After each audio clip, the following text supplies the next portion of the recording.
Yeah, pretty much straightforward as. So, look, we were trying to get this recorded for YouTube as well, just so there's a bit of a video format as well, which I think will be nice. But you don't realize how messy your fucking office is or where you are until you're actually going to record something. So, no, we just want to thank everybody for tuning in, listening as usual. We hope everyone is well. I may not make another podcast. This is the final one before I go to Wim Hof now on Saturday or Sunday. So I'm sure people have seen it on my socials. I'm going for the Iceman challenge. I'm gonna be honest, like I've done loads of prep, like, but at the same time, I'm like, I don't think anything ever prepares you, so I am looking forward to it. But I'm at that stage now. I don't know if anybody else is like this. I'm very process driven, and the process is now done. Like, there's Yeah. only one day left, and I'm actually, this sounds ridiculous, but I'm almost ready for the next thing. Like, the challenge isn't what I'm really like amped up for. It was all the build up of the last 163 days, ice bath build up. Whereas I'm almost like, not that it's anti-climax. Like, I know it's a good retreat, it's a good time away, it's gonna be a good challenge. But I'm also like almost like, right, well, I'm ready for my fit to fat to fit series, which is gonna come after that. And uh, I'm excited to see how that goes, but at the same time, this will be very, very difficult. So, like, my ones literally brought me out for a meal tonight because they were like, you never know. And I was like, that is actually the worst thing ever. They made that treat, it made it sound like I was never coming back. Yeah, well, you started your cut before you were going probably to the coldest place you've been in years, Yeah, and well, you're as lean as you've been since your competition. yeah, I'm the leanest I've been in a while.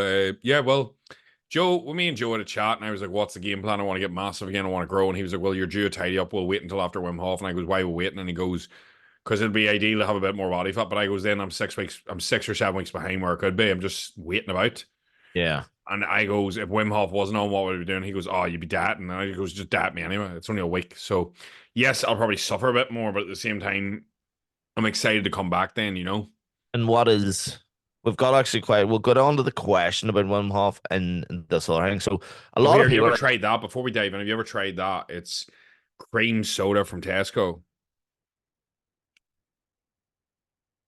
Oh, connection might have went. but Wim Hof, are you back now? Yeah, I am. I think that froze. That cream soda from Uh, Tesco is unbelievable, Cream mate. soda. I seen somebody else online drinking that. And then I noticed you had a tin the other day. Cream soda just makes me burp. Like Everything makes me burp, but that tastes unbelievable. 0 calories, and don't get me wrong, I'm not promoting it's fucking really Tesco. sweet. Mate, it's pure. It's like vanilla Coke on steroids. It's so much nicer. Like, What if about the ice cream? The I've, white cream now? well, it was that, and do you know what? It wasn't that I didn't want it. Sorry, it wasn't that I couldn't have it. I just got to a stage where I think I had it for probably about 9 months straight, and I was sort of like, do you know what? I'm enjoying oat. I have pretty much oats every night now, or like protein. So like I have protein oats, about Yeah. 90. I have about 90 grams, 2 scoops of a really tasty whey, strawberries, peanut butter, dark chocolate. It's just fucking. It's like sex at the minute. So I've sort of taken an addiction to that. And that's your pre-bed snack, and then you It's not even a just snack. It's fucking massive. Like 90 grams of oats or 100 grams, 120 you go grams of into a oats. wee then the carbs hit you and you just drift off. Yeah, usually, I think the rule you're supposed to have is you're actually not supposed to, 3 hours before bed, you're not supposed to eat. 2 hours before bed, no work, and then 1 hour before bed, no light. But I tend to just eat like an hour before bed, and the heaviest carb meal, and it tends to actually put me out. Most people say it doesn't, but for me, the higher the carb meal, the more lethargic I go. Yeah, well, I was always told that well, I've listened to it over and over again, like boys that are in insane shape, they always would have took carbs just before bed, and it always helped them sleep. And See, you're supposed to time all your carbs around your training window, so yeah, your pre and your post. But like I train fasted first thing in the morning usually, so having my largest carb meal the night before sort of makes sense because then it's just sitting and you waiting. yeah, But I it did. doesn't hit you the same. Like if you have a meal like 2 hours before the gym and then you go train, you'll always look better. Like you'll always look sharper because the nutrients are just there. Yeah, it's the same as way people were talking about taking your energy drink in the gym before, if they're drinking a monster in the gym, it's not actually probably going to help them while they're in the gym unless they're going to be there for a long, long time. Depends on your gastric empty. And like I put up reels like that all the time, but like if you've had nothing, like for example, I could finish like I literally put up a reel and be like, stop drinking your monster in the gym. And then people see me drink a monster in the gym when I'm walking on the treadmill and be like, what the fuck's this? And I'm like, I haven't ate. It's 5 in the morning. There's Aye, nothing past me. I'm going to absorb this so much faster than if you just had normal eating, normal drinking. Like your body absorbs about 500 I think 500 milliliters of water every like 20, 30 minutes. So like it'll absorb half of it in 15 minutes, then the other half 15 minutes later. So like you're getting it in within like half an hour. That's from when the cracks open. So like if I open it at 5, I start training at 20 past. It's flowing in. I think there's a fine line and people over optimize as well. Ah, well, that's the thing. Like, I don't think everybody needs every It's box just a type. But balance. Like there's no way drinking one at 9 o'clock. You bouncing the gym at 9 for a 45-minute session and necking a monster at 9 to 9:15 is just silly as fuck, like Joe. uh, I see a few boys now.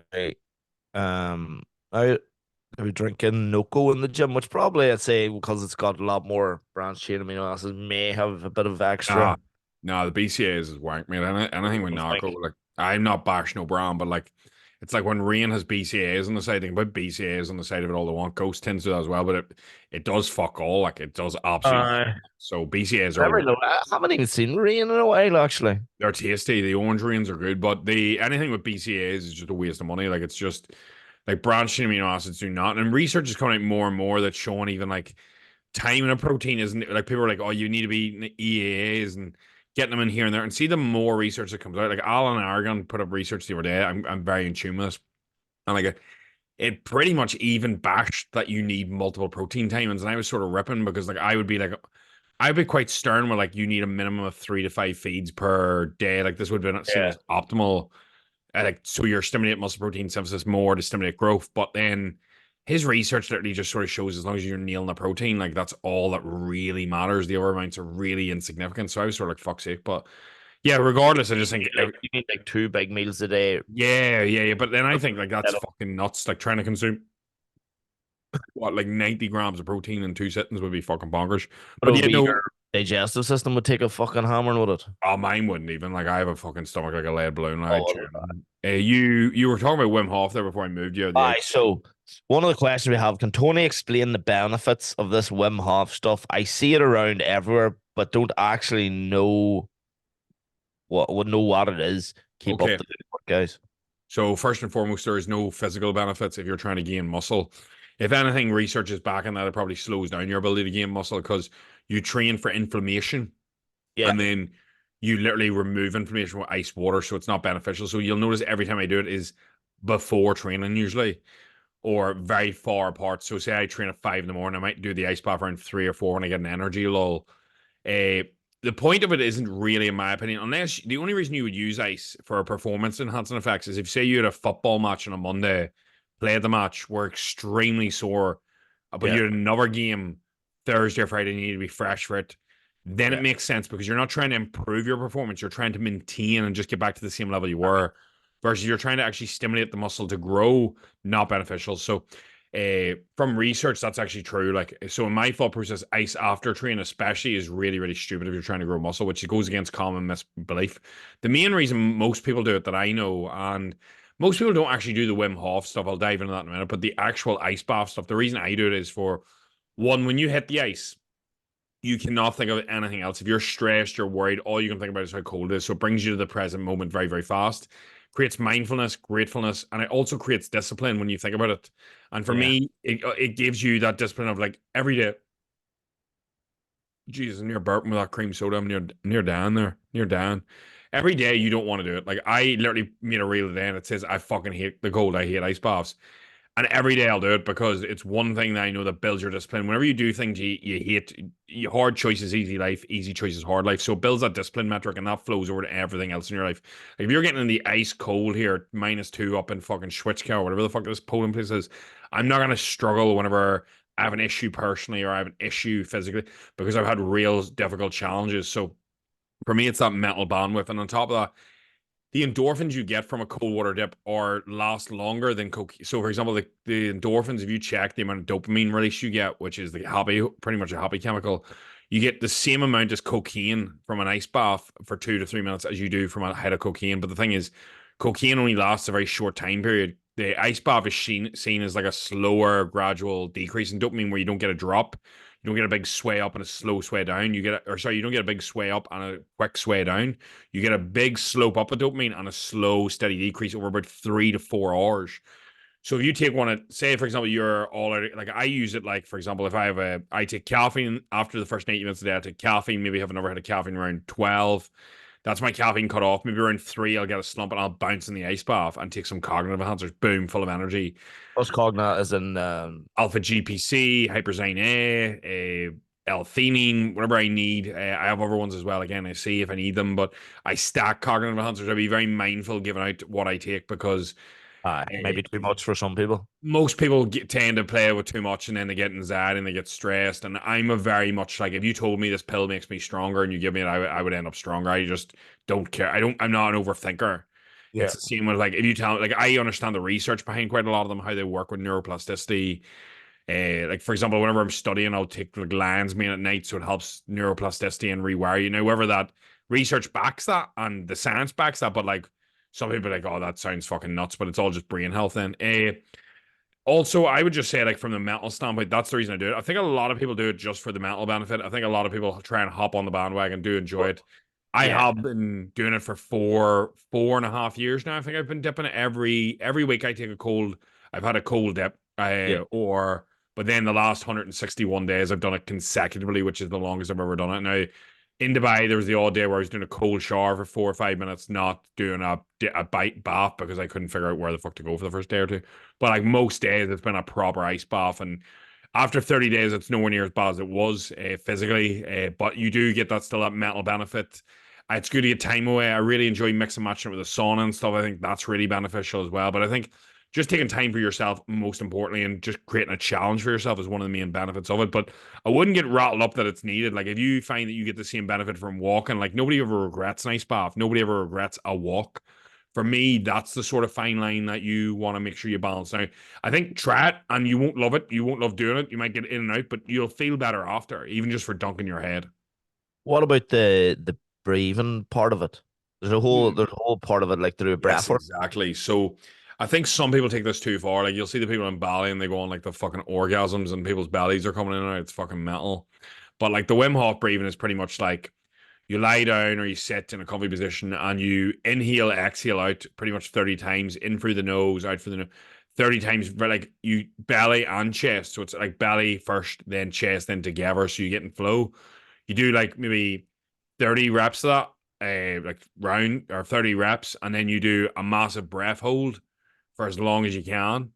And then you do a retention hold, which is you breathe out and then you hold that breath out for 15 to 20 seconds. So usually you'll do multiple rounds of this. So 30 in and out, hold, then breathe out, then hold again.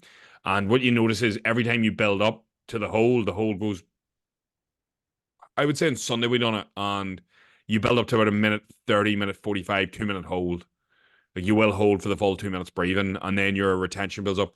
It really relaxes you. Like we done it on Sunday, and it does give you a very clear state of mind. You're focusing on your breath. It gives you mindfulness, gratitude. But I don't want to get airy fairy. Like for example, like it really just it just brings me back to the present moment, so I'm not stressed anymore. I find breath works really good if you need energy. But like for example, like on Sunday, we done 5 rounds and I fell asleep. I fell asleep in the fifth round. Where was that on Sunday? Khalidi Castle, he took us in, but like I fucking fell asleep in the fifth round. Like I actually went out. Like I was fucking Oh, out. was that by with an instructor from here? Yeah, an instructor Shane knows. So Very good.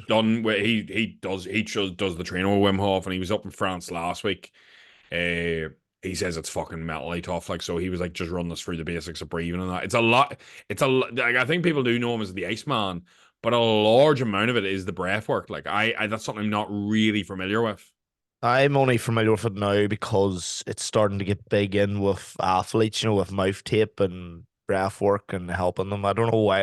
I don't know if they're doing it for aerobic capacity things or to actually just Because teach you're teach people how to breathe right because I think it's at the point where when you get tired or when you're actually out of breath, people forget how to regulate their breath quicker.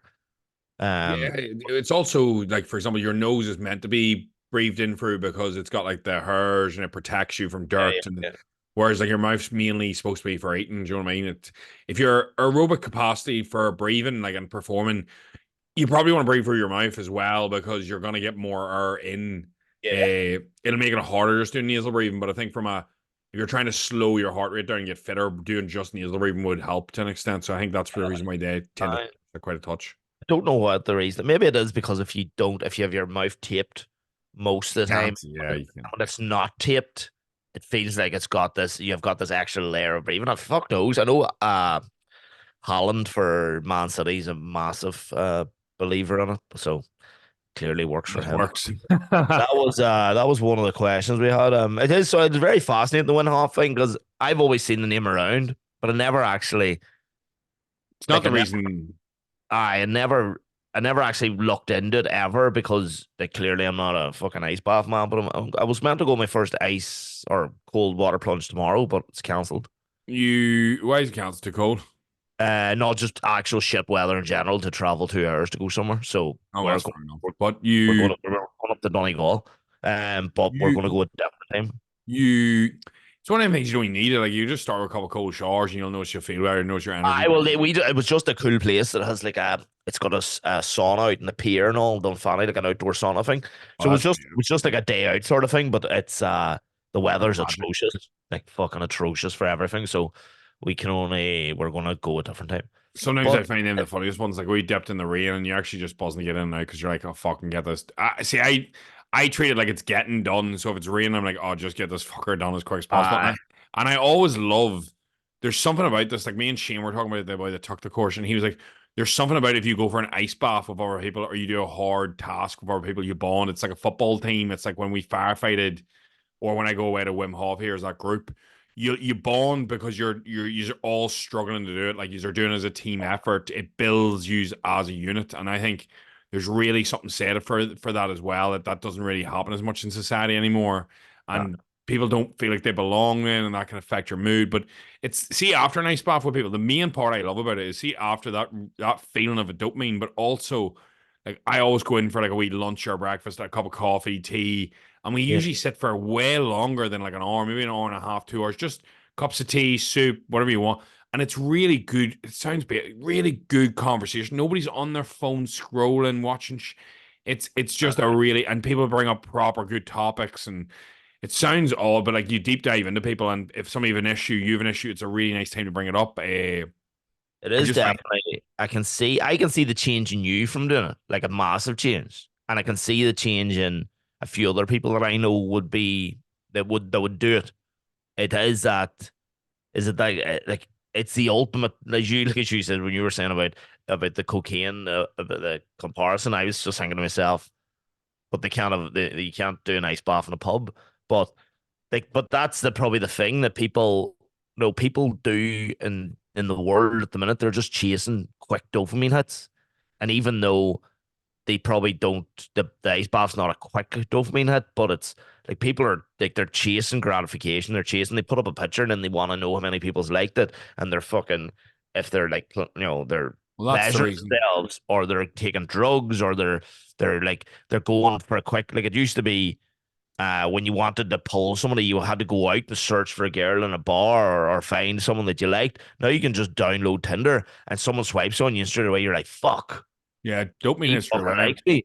And So it's everything we do is based off dopamine. So it's sure, a good that's why social media is built the way it is. That's the reason I've got my phone black and white, because the dopamine is completely color based as well. That's why notifications are red, oh I why my phone's black and white. But yeah, mate, you're bang on the money. I think you don't even realize it too. Like when you wake up in the morning, if the first thing you reach for is your phone, which I think everybody does, you can say you don't. It is because it's like our third arm.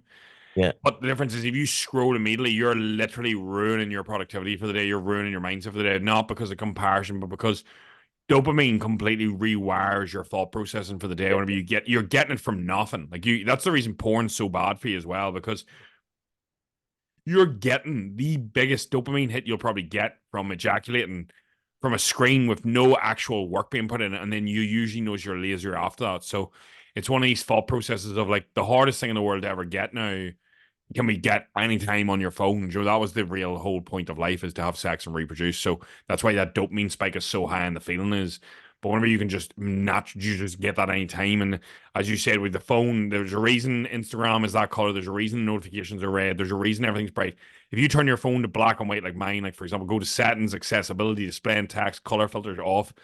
I don't even use my phone at all. Like my screen time's under an Yeah. hour, and that's me working on it. And I mean, see the quality of my life from that the mindset stuff. And it's not doing it for a day, it's not doing it for a month, but I guarantee you, see, even if you do it for 2 days and go, how do I feel now?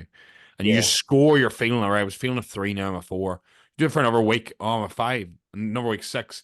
It's hard to go back. It's like whenever, if anybody's ever at really healthy for a long time period and you've had veg and fruit and good, you know when you eat shit you feel off. You just don't operate as well mentally, physically, even emotionally. It's like run the car on proper super unleaded super fuel and then dumping it fucking into fucking kerosene. You know, it'll do the job, but it's not gonna make the fucking thing run smooth. Even though, to be honest, you probably run stuff better and fucking some of that stuff. But you get my point. There was actually, I was listening to maybe Colin Geddes' podcast the other day, Aaron McCann was on it, and he was saying that Pornhub has a new feature that's pretty much identical to TikTok. So it's shorts that'll Oh, just sweet continue Christ. to go. And I'm just thinking to myself, what the fuck is the world coming to when like they're called Smart, shorties? Like you smart said, from them. it's smart from them, but it's like, Whoever's doing is it, this smart. going to start a full new, a bigger addiction for younger people to have on That's porn? all. Because It's on them too. Do you know, you're the one. I know, obviously, people ah, can say, but once you're aware, it's like, for example, people that be like, "Oh, giving OnlyFans girl shit." Like, I would never give it. Like, don't get me wrong, it's not my cup of tea, but I feel worse because it's the men. It's the men that's feeding that. If there was nobody buying that, nobody's you buying it, wouldn't it'll be be doing over. it. Like, aye, Exactly. So then, Joe, it's on self awareness. Like, if you're paying for that, or you're paying for porn, or you're doing it to yourself, and it comes to that stage as well. I'm sure you get it, and I get it as well, where, don't get me wrong, I believe in emotional eating. I believe in people having bad issues. I believe people having difficulties with certain areas of life. But there comes a stage where you have to take responsibility for where you are and what's happened to you in any area, and then that gives you, which you don't want, is full ownership, and then that means you have full responsibility to change it. Because once you have self aware, it's like if you don't know the calories in something and you're overweight, then like that's not being aware. But once you know the calories and you've tried that and you're struggling to lose weight and you're self aware, it realistically puts you in that spot of like you're doing it to yourself, and you have to, obviously there's issues, there's stress, there's more to it, but you do get where I'm coming from. That it's like once a person identifies the problem, if they don't change it, then you're sort of like, oh, are you in enough pain to change? Are you taking the easy route? Are you really analyzing this? And it comes to that stage where you're like, how do I help you then? Because you're not helping yourself. that's very true. We have a good few questions here this week, Tony. We are Fire. asked for reviews on Ozempic. You spelled Ozempic wrong, but I take it that's what you mean. What the fuck's Ozempic? It's that injection, the weight loss injection that's taken like the world by storm. That's not how it. Um, I don't know anything about it. I do know that it works because I've seen like the people that are taking it, but I also know that it's This appetite suppressant is not. that's what it is. It's an absolute hardcore appetite suppressant that just like every other one, when you stop taking it, you're gonna be ravenous. Well, I assume whenever so ghrelin and leptin are your two hunger hormones. So I assume I probably Semi, need it's a semi. What the fuck's the name of it? I forget the name of the compound, but it's a semi glutamine or semi something.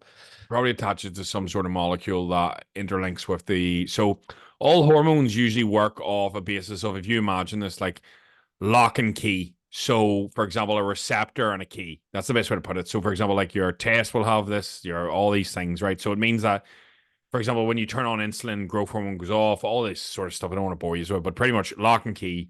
What it probably does is it probably sticks the key into leptin, which is a hormone that makes you feel full and turns that on Yeah, constantly. And then it doesn't let ghrelin come in, because if you imagine ghrelin, most hormones work in countersync with another. So insulin and growth hormone are never on at the same time because they're yeah, counterintuitive.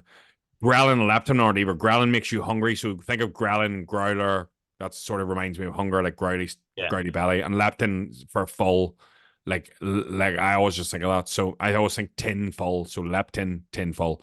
yeah. And if you imagine leptin full fills you up, it probably just ramps that up. But then the problem with that is, as you said, it's like what goes up once you stop comes down. So I imagine you'll have a massive buildup then. Maybe you can wean yourself off. I don't know the research. Chemicals are coming a long way, drugs are coming a long way, but at the same time, I would also be inclined, if you're not willing to take it for life or you're weaning yourself off properly, I'd be interested to see after 3 years of not using it how you manage it, because once you stop taking it, you have it. Oh Jesus, my camera's way down. Hopefully that wasn't recording, but there we go. I imagine once you stop taking it, you will get that massive spike. But even at that, if you were completely basing your appetite or basing your nutrition off your appetite, then Yeah. it's not that it's not discipline, but like whenever the There's appetite comes back, you're still going to regulate off that. So the problem wasn't solved, whereas it's a discipline problem, which is shite, but that's usually the truth.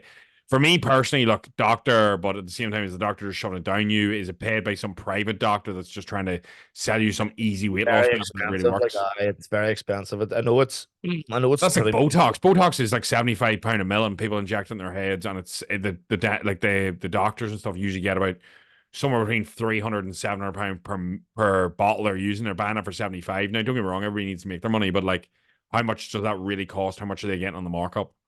Well, I know that because I watched a YouTube about this when that question came in because I wasn't very sure on it.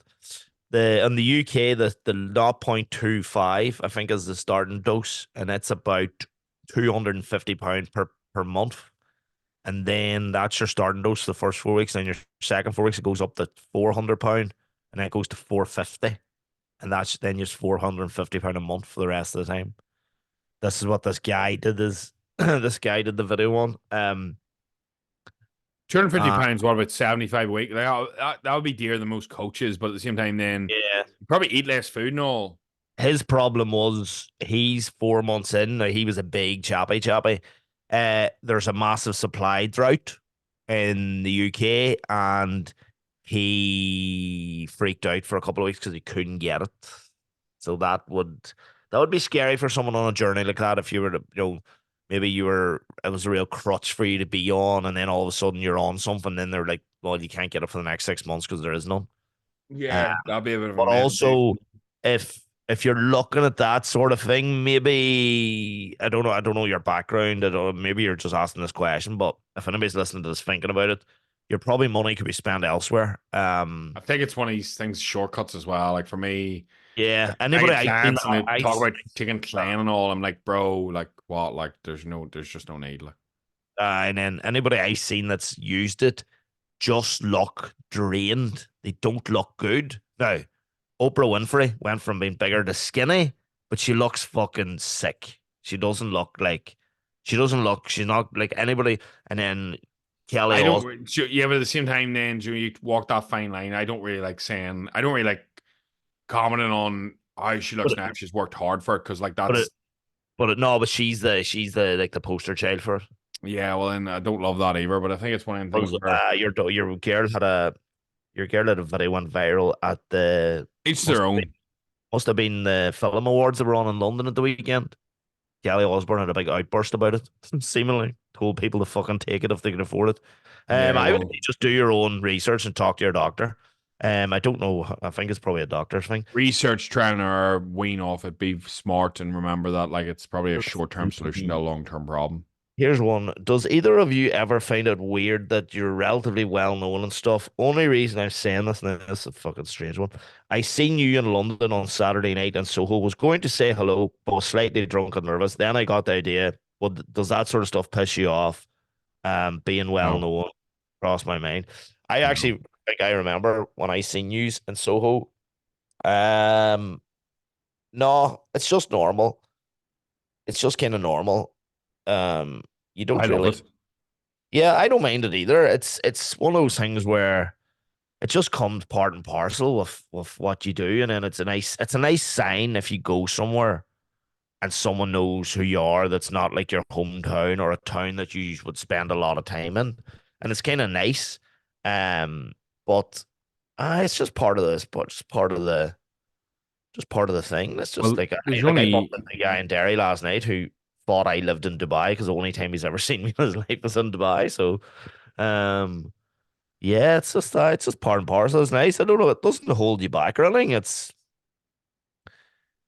just I I think don't it's know. great. I don't see how you could not like it because there's only two types of people: the people that like you and people that don't like you. People that don't like you will never come up to you. The people that do come up to me always say they love it. They give me compliments. They appreciate the content. It fires me up. When me and Stephen were in Bahrain there or Dubai, I was getting stopped flat. People were like, "I love the content. I love what you do. Love the train." It fuels me because it gives me. I get quite a large amount of hate too, so it's really nice to get some love in person. So I don't know any man that really already hates it. I would say once you get to the level of like Ben Affleck or something I was stupid. going to say that Bieber would. I think no, if Yeah, paparazzi but stopping you from doing it, that's not where like I'm talking here. Like if I'm yeah, in Dubai, like I might get stopped 3 times a day. Like that's not that for me. That's a joy every single time. And yeah.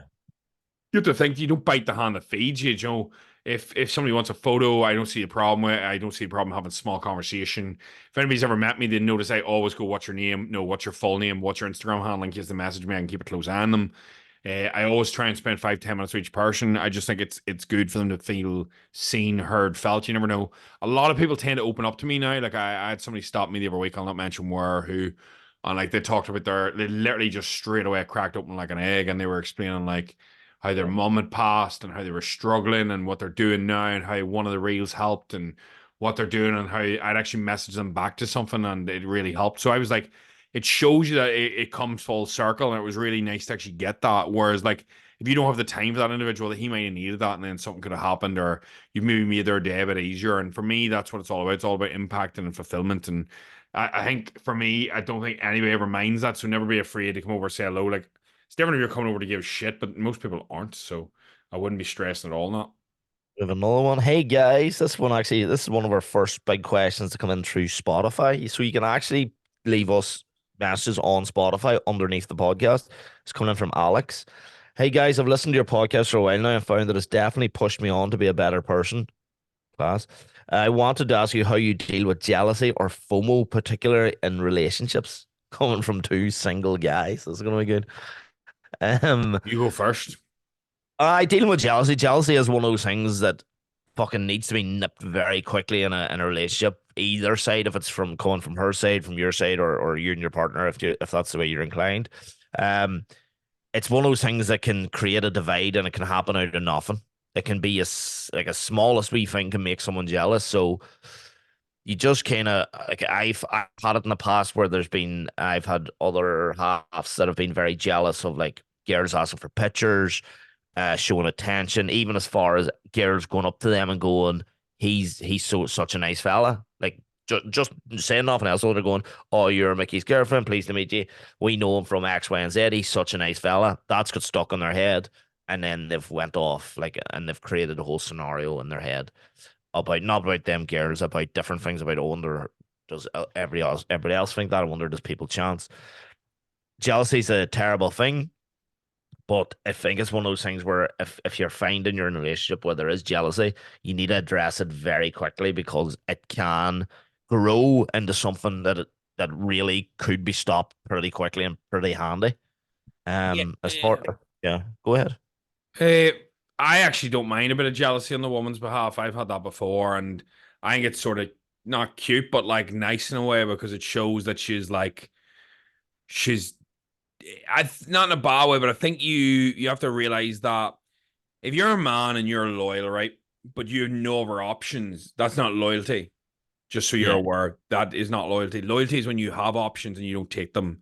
So I always sort of not pride myself on this, but like I always have done okay with DMs and stuff. But like I've the last 2 to 3 years since I went from like 18,000 followers to like 500, there's been a large and large amounts. And the thing is, for me, I know now over the last year there's differences, but I have noticed partners have jealousy or people at time periods. I've always taken like a good sign because it shows they care, their skin in the game for them. It shows you have options. And I think that always makes a person work harder as much as you don't want to admit it. And but I do think it needs to be careful how that is brought into the relationship, like a little hint, and then you address it and it's stamped out and you reassure or whatever you need to do, that's fine.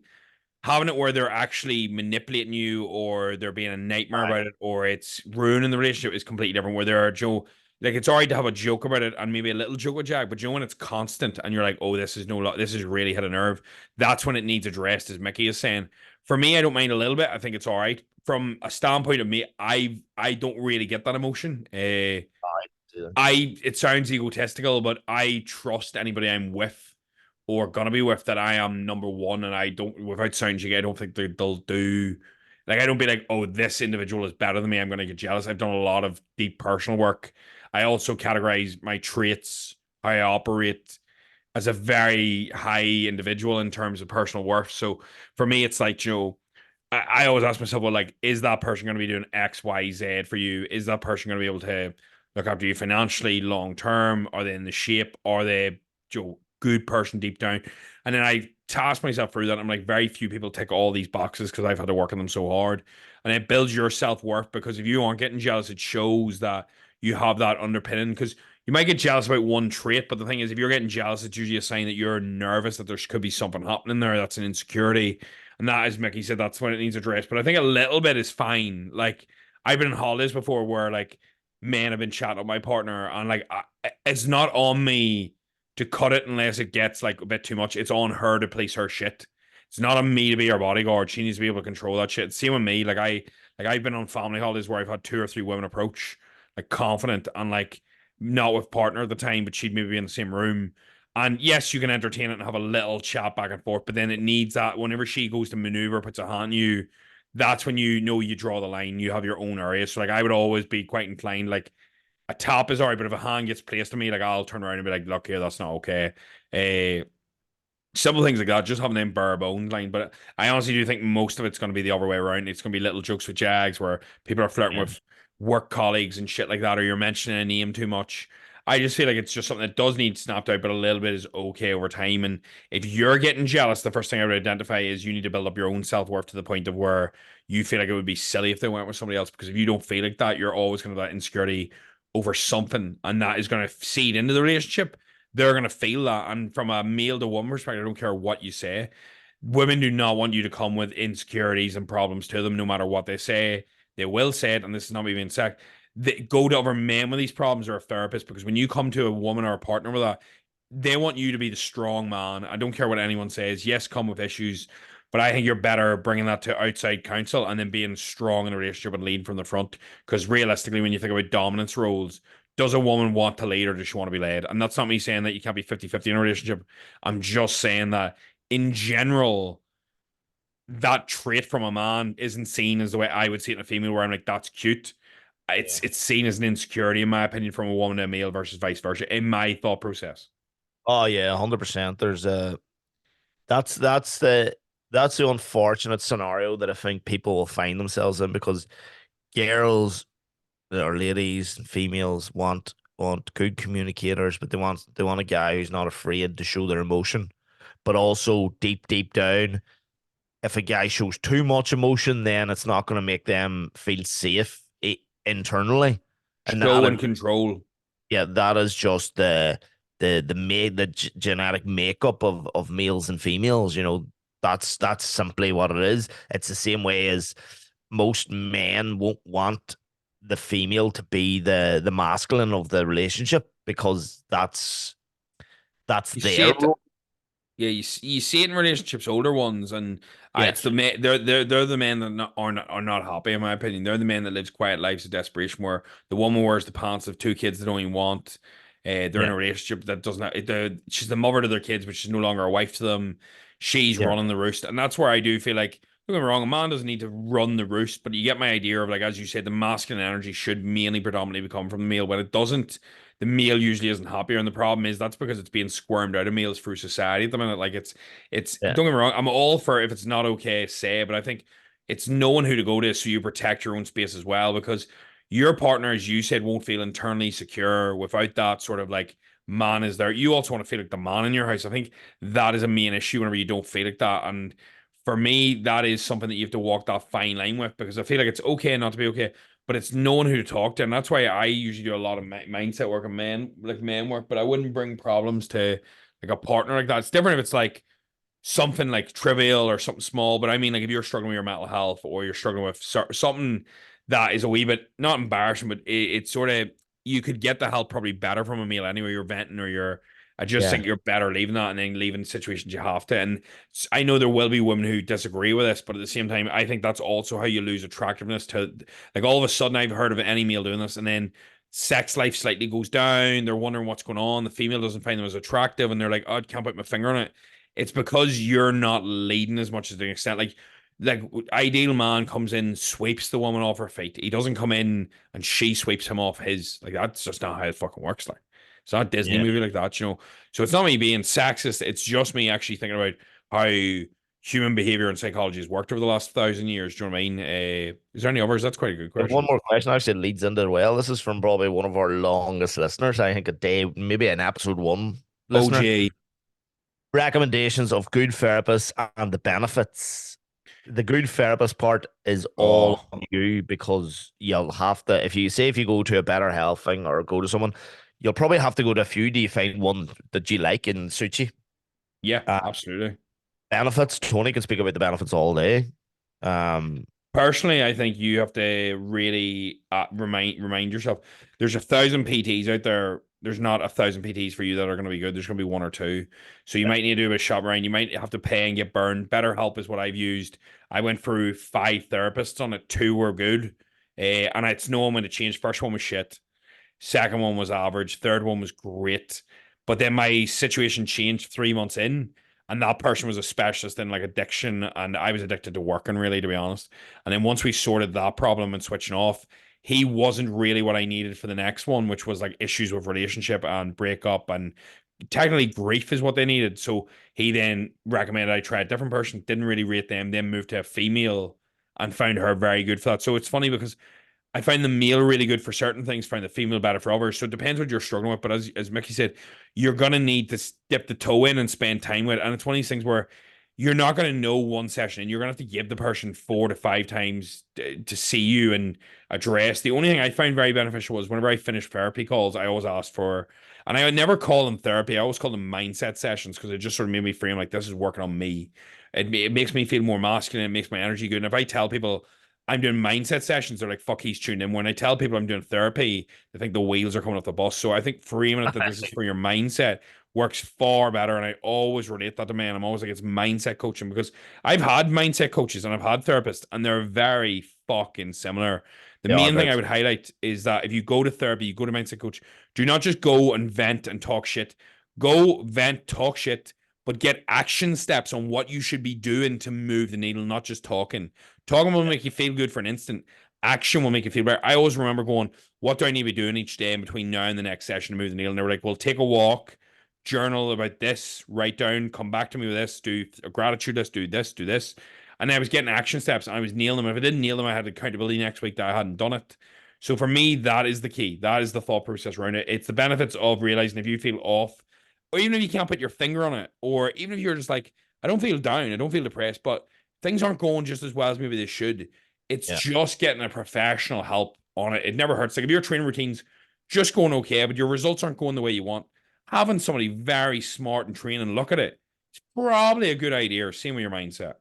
yeah, yeah. That's exactly it. I couldn't say it better. When you don't have to Smash that. go, you don't have to go to a therapist or a mindset coach when things have completely gone to shit. If things are just off kilter and you know they're off kilter, like if your car's but fucked, you don't go chat to your mate John unless John's a mechanic. You bring it to mechanic. If your health's not great, you don't go chatting to your sister. You go to the doctor. So if you're if your mind's not right or your head, you feel your head swaying a bit, or you just feel yourself off kilter, it makes sense to go and chat to someone who's that's their expertise. And it doesn't, There you go. sometimes like I haven't been in a while, but I'm actually due one. But I'm not going. I'm going just for like a check. Not like, what wouldn't be called a checkup, but more a catch up and just realignment. Checkup's good. Checkup like an MOT. You're like checking in and just realignment to get everything back on track, get everything lined up.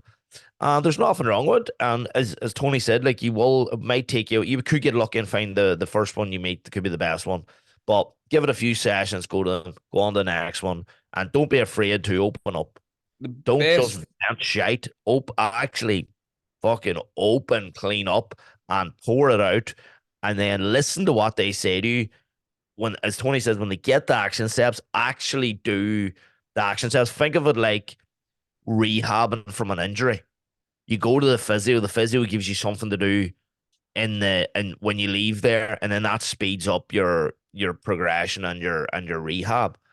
Don't just go, fuck, I'm good. It's not a box ticket, a therapy. I hate boys. Like I know a few of my friends go to therapy, go to online therapist thing, and I know they're doing it as a box ticket and exercise to keep their other halves happy, and they're not open up, they're not doing anything because one thing I know, any person I know who's ever went to therapy, it's changed their lives and it's done stuff for them. The couple of boys I'm thinking about now are only going because they're ex gremlins.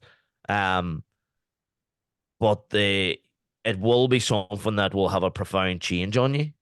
as long as you're willing to embrace that change, because it is the first one will be weird for you. Second one will be good. The third one, as long as you're on the right track, will be that's when you'll really start to find your kind of cadence, and things will start changing very drastically then. That's what I find Yeah. with it. I know. I think so. I think you have to be willing to try. It's like we said for the ice baths, and we said for all that.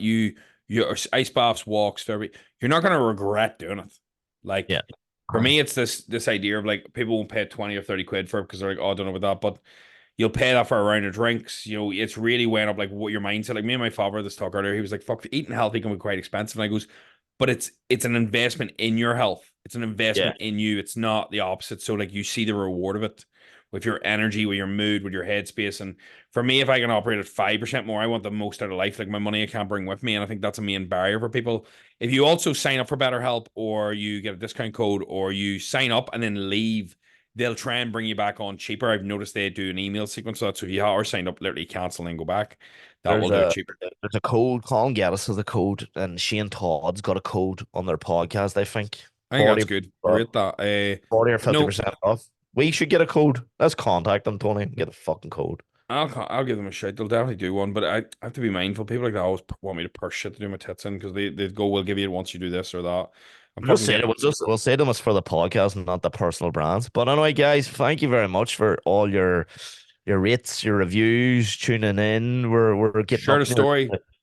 sharing your story. We're getting up to nearly the would be the 5 year mark. Would it be? No, I think it's four, isn't it? Is it four? 4 years 200. of my life wasted every week for an hour. I hope you're glad. 200. It's So over. It's coming up to four. there Oh, you it's over. go.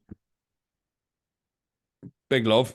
Big love. Cheers, guys. Thank you. See you in the next one. Whoop, See whoop, you whoop, later. whoop. Bye bye.